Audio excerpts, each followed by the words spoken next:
அரசருடைய தேர் ஏவத்தூர்ல மாராயன் வீட்டு முன்னாடி போய் நிக்குது. அமைச்சர் தேரை விட்டு கீழே இறங்கி மாராயன் மாராயன் அப்படின்னு சத்தம் போடுறாரு. அதை கேட்டதும் வீட்டிலிருந்து ஒரு பெண்மணி ரொம்ப உடலெல்லாம் மெலிந்து முகமெல்லாம் வாட்டமாயி வந்து நிக்கிறா. அவளோட இடுப்புல ஒரு குழந்தை இருக்கு. அந்த குழந்தைய அப்படிதான் ரொம்ப உடலெல்லாம் மெலிந்து சுருங்கி போய் இருக்கு. அந்த குழந்தையோட முகமும் ரொம்ப வாடி போய் இருக்கு. அரசர் கேக்குறாரு, யார்மா நீ அப்படின்னு கேக்குறாரு.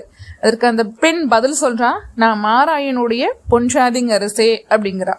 அரசர் கேட்கிறாரு, எங்கம்மாவ அப்படின்னு கேட்கிறாரு.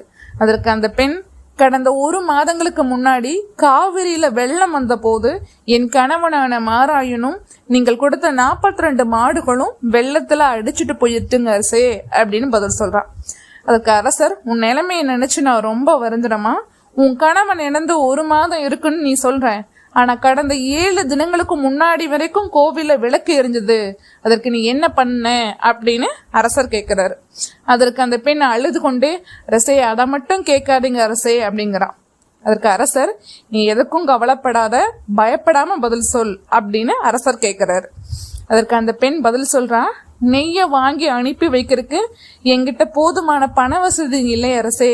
அதனால என் தாய்ப்பாலை விற்று நெய்ய அனுப்பி வச்சங்க அரசே அப்படின்னு அந்த பெண் பதில் சொல்றா. அதை கேட்டதும் ராஜராஜ சோழன் துடிதுடிச்சு போயிட்டாரு. அப்படியே கண்கள் எல்லாம் கலங்கி அந்த பெண்கிட்ட என்ன பேசுறதுனே தெரியாம அப்படியே கண் கலங்கி நிக்கிறாரு. அமைச்சரை அழைத்து, இந்த பெண்ணை திருமெஞ்சன பணிப்பெண்ணா வேலையில அமர்த்திருங்க. இந்த பெண்ணோட பேரை அரண்மனை சிப்பியை அழைத்து பெருவுடையார் கோயில்ல செதுக்க சொல்லிருங்க அப்படின்னு சொல்றாரு.